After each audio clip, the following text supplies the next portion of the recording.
Hi Flosstube, my name is Kim and I am Barbara's daughter.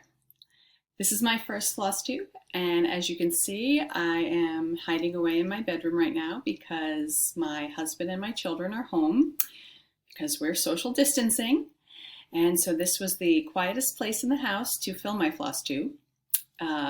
When we ever get back to normal and the kids are back in school and we're back at work, I will try and find a better place to film, but right now this is what I've got. So I'm hoping the lighting's pretty good and I can show you all my stitching that I brought today. I guess I should start with a little bit about myself. I live in New Jersey and I have been a teacher in the past, and now I work in an elementary school helping with technology. And so we are not in session right now. The kids are at home, and so I've been helping the teachers with distance learning, remote learning. So while I'm here at home and I have a little extra time, we're on spring break right now, I thought I would try to film a Flosstube. I've really enjoyed watching a lot of Flosstube while I'm here stuck at home, so I thought I would just add my own stitching to the mix. The channel name, Barbara's Daughter, actually the idea came from my friend Dee, who suggested it because Barbara is my mother, and once we're out of quarantine, maybe I can convince her to come on here with me. She is a prolific crafter of all kinds. She quilts, she stitches, she knits, she junk journals, she does everything there is to do. And we are very fortunate to have a great group of stitchy friends, and we meet once a month usually at our LNS, which is Needleworkers Delight. And whenever I am being introduced to a new person, a new stitchy friend, it always goes something like, "This is Kim, she's Barbara's daughter." So Dee thought that that would be an appropriate name for my Flosstube channel, and I have to say that once she said it, I couldn't get it out of my head and couldn't think of anything that would be better than that. So that's how my channel name originated. And I guess I'll start with some FFOs that I have done semi-recently. This is Salute to Abigail by Blackbird Designs. Try to get used to the camera here and get it all in there. It comes from the book Sweetland of Liberty, which is just being re-released, so that's really great. I did this last year, stitched it in 2019, and just framed it myself. I love this one. I love everything patriotic. Red, white, and blue just go great together. So that is Salute to Abigail. I did not use the call for colors here. I just picked a red, white, and blue. Actually, I think it's two blues that I had in my stash. And this was stitched on Picture This Plus Ren. I think it's 32 count that I used. So there's that one. I don't have the book that came with. So I have patterns for most things, but I didn't have that one because it was my mom's and she lent it to me. So this next FFO comes from another Blackbird design. I did the Strawberry Sampler, which actually came out a lot smaller than I thought it would. I meant to look up ahead of time to see what it was called for. They call for 30 count, and I used 36 count in this one, so it came out teeny tiny, but I do love it. And this is Strawberry Sampler, and I used the called for threads in this one. And this was a scrap of linen that I got from Needleworkers Delight in 36 count, but I don't know the name of it. I don't think it was a hand-dyed one. I think it's just a Zweigert extra. They had a tiny scrap in a bag that you could buy, so that's that one. I did a couple market projects. The I Collect Pincushion by Brenda Gervais, and I did make it into a pincushion. I just used some buttons that I had in my button box and some trim, some green rickrack around the side. I did not use the called for colors on this. I just picked colors that I liked, and it's got a red check on the back. So there's that. And I also did this Kathy Barrack teeny sampler Marianne March. Again, I didn't use the called for colors with this, but I did have the Picture This Plus Heartland. This is 36 count. They called for, I believe they called for 40 count, but 36 is as high as I usually go.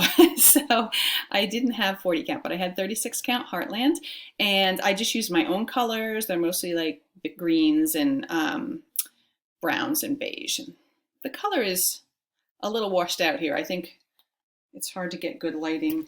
I have plenty of light, but it's hard to get the appropriate lighting for these videos, so I'll work on that. And the last FFO I wanted to show you comes from the Bells on Christmas Day by Blackbird. And I did this sampler here, which I think is called Peace on Earth. No, this one is the Bells on Christmas Day, the sampler. And I actually framed this in a diploma frame from Michaels or AC Moore. If I can find some that will fit standard frames, I like to do that myself, save a little money. So this one, I did not use the called for colors. I just chose my own. And I did this on 36 count linen, but I don't know what linen I used for this. I did just buy a notebook from Amazon to record all this information. So the next Flosstubes, I'll have all my fabrics and my counts and colors and everything written down, so I will be able to tell you that. But I wasn't planning on doing a Flosstube when I was doing all of those projects. So those are my FFOs, and then I have some finishes, which are going to stay finishes and not be FFO'd anytime soon because I have no way of getting a frame. This is Early Americans series by Little House Needleworks, and I used Vanna Pfeiffer's border around the edge. And this is on 32 count Vintage Country Mocha. I really started to stitch a lot on 36 count because I love using one thread. So once I started doing that, I knew I had to finish this because I wasn't enjoying stitching on it anymore because I didn't want to use two threads. So I did manage to get that done. And the last, well, actually I have two more finishes to show you. This finish is Forever Never by Brenda Gervais. And it was stitched on a 32 count Lugana. I don't know the exact color. And I did not use the called for colors in this. I stitched it last year, but put 2001 on there because that's the year I got married, and I have my initials and my husband's initials over here, and mine are by the Bluebird. So that's waiting for a frame, but it's going to be a long, weird sized frame, so it's going to have to wait a little while till I can go out and find something. And my last finish is one of the hands-on design laundry stitches. This is the Never Ending Cycle. And I changed the colors because my laundry room is that blue color, but I wanted to add some red to it and just change up the colors a little bit. So I have two more to do in this series, and then I want to kind of frame them or display them, Priscillify them in a similar way. So I'm not finishing this till I do the other two. This is a 32 count Picture This Plus, but I don't know the color. It might be a scrap of that wren that I had from the other piece that I did, but I'm not 100% sure. So I guess I'll move on to whips now. This whip I was just working on earlier, so I did not iron this one. The rest of them are nicely ironed, but this one is not. This is Harriet Elizabeth Coe. Oh, let me take it out of the plastic here because I have a glare.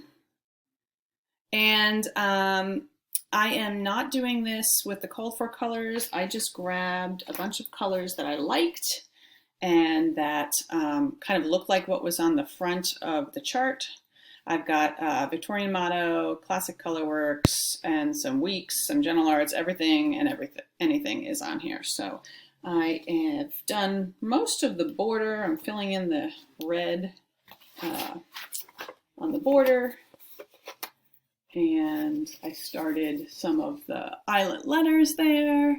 And we're doing, I might do, I saw that, I don't know if it was Leslie Hurley who said she was going to do some of the center in Smyrna stitches instead of eyelets, because it's a lot of eyelets, and I think I might do the same. There's a border here with, that's supposed to be eyelets, so I might do that in Smyrna crosses just to give the eyelet stitches a bit of a break.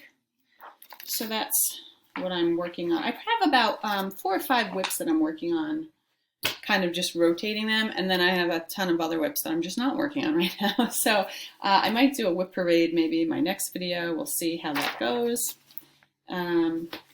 So let me find, the next one is by Shakespeare's Peddler. It is Christina Weber's Marking Sampler. And I have just only started. One row is done with the alphabet up there, and then I started the second row down here with the checkered. So this is being done on 36 count. It's a silk weaver piece. I don't know the name of it. It was just a leftover piece that I had for that. And I am using the called for colors. I bought the floss pack from Kitten Stitcher to do that one in.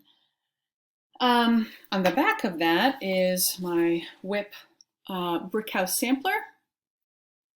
And I wanted to do this ever since I saw Jen of Jen Stitching Niche working on this. I don't have the called for colors here.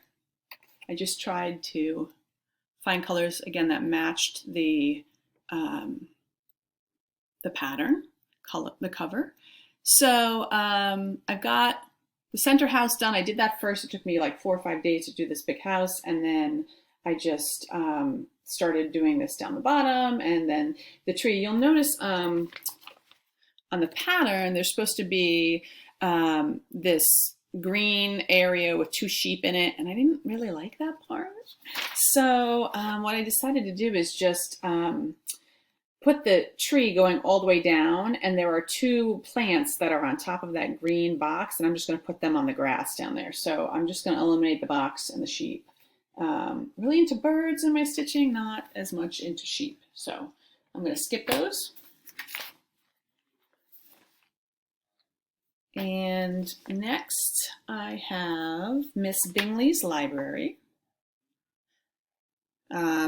I love to read, so I want to get this done and up near some bookshelves. We're finishing our basement, so I want to be able to have my bookshelves and all my books displayed, and then put this there. So it's a big white house, and I haven't started the white part yet, but I've got the roof and all the stuff on top of the roof done. I am using the called for colors for this, and it's 36 count. This is coloring cotton brown sugar that I'm doing this one on. And I love the colors in this. Now I just have to do the huge white house and the words. So that's one of the reasons I have a bunch of whips going at once, because it's nice to take a break from one big house and do a different big house. My last whip is the pink Sparrow sampler, and I watch Highway Stitcher, and she's been doing this, and I have had this in my stash for well over a year, and I finally decided I just needed to start it because the colors are very springy and so pretty. I love them. And it's actually, especially on 36 count, it's a really small sampler. So this is on 36 count Bramble by Picture This Plus, and I am using the called for colors. Orange is not necessarily my favorite color, but I really like the way the oranges look and brighten everything up here. I changed out the Lexington green was supposed to be the color that I've used a blue for. I've used a Victorian mono blue for that because in the picture it doesn't look green, it looks blue, and I liked it blue better. So I changed out that, and I'm also kind of switching the colors around a little bit. Raspberry Frost and Charlotte's Pink are both called for, and my skeins are almost identical in color, so I'm just using Charlotte's Pink for both of those symbols, and saving the Raspberry Frost for a different project. So that's that. So that's all my whips. I have a couple things for haul. I actually have a lot of haul coming. I've decided that I'm single-handedly responsible for keeping the Anita workshops open during this time. So I ordered a bunch of charts from Julie at Reflections Framing and Stitching, and they are coming. I got the shipping notice today, so next video I should have those. I ordered the floss to go with this book, which I got from Market. So I'm trying out what Brenda and Laura, the serial starter, say to do, which is get a ring of all the floss that goes with the whole book and kit it up together. So I got all the floss. I told my husband that can be my Mother's Day present because it's a lot of floss for this book, but 16 projects, so I'm excited about that. And I also bought from Market this Bower Birds by Liz Matthews. And I really like that white on gray, but I don't have, they're calling for Weeks Dye Works Dove linen. So I found Misty Purcell and Luminous Fiber Arts had, this is, where'd my board go? Picture This plus, what is it? Dapple. So it's a gray color. It's not really going to show up exactly how it is, but it's a very light gray color. So I think that will work for this pattern. And then I have to just find a really bright white color that's going to show up on it to do this. I'm excited to start that. I don't know about you guys, but staying home makes me want to start all of the things. So all those whips that I showed you were new starts in the past month, and I'm actually making pretty good progress on them, I feel like. But I have 2 other things that I want to start, and I'm trying to hold out just to get some of those other ones finished. But I feel like sometime soon I'm going to be starting these 2 because they're all kitted up and ready to go. So I have Oh Joyous Day by Blackbird Designs. Something about stitching on Blackbird, it's like really comforting and soothing, I feel like, to do their designs. I don't know if it's their colors are sort of muted, but I really enjoy stitching them. So I'm going to stitch that on a Silk Weaver linen called Toasted Cashew. And I don't know if you can tell, but it has like almost a greenish tint to it.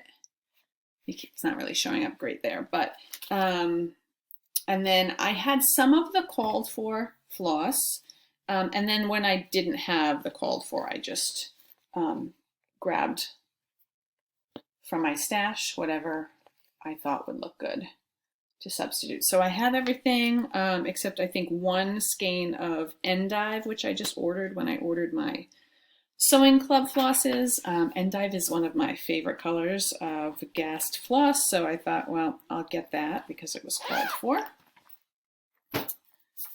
And then the other one I really want to start, let me take this out of the package, is Plum Street Sweetheart Hill, which I've seen a lot of people stitching. I just love, I know some people are saying they're not going to put the words, but I love the words. That's like my favorite part. I'm probably not going to love stitching all that white, but I love the sentiment, so I'm probably going to leave the words in there. And this, I'm going to use another, this is Pecan, I believe, from Silk Weaver.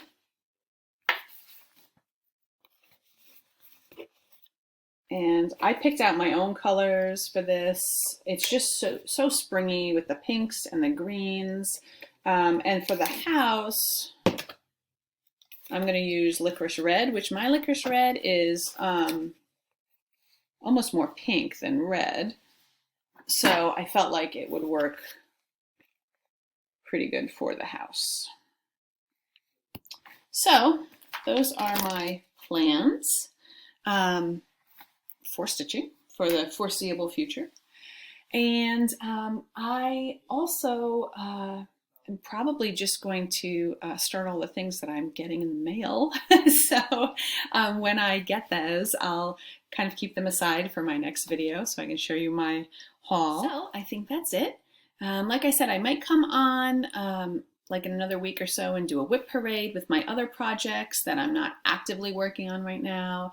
I don't usually do Stitch Mania, but I was thinking about maybe doing it with my whips this year. Another idea I had was to do it with all the projects in the Sewing Club book, but I don't know if I'll have all that kitted up by then because we're already in mid-April, so we'll see how that goes. Anyway, thank you for watching my video, and I hope that you and your family are all well and healthy and staying sane in this really unusual time that we're living in. And I hope that you will come back and check out my next video. Thanks for watching. Bye-bye.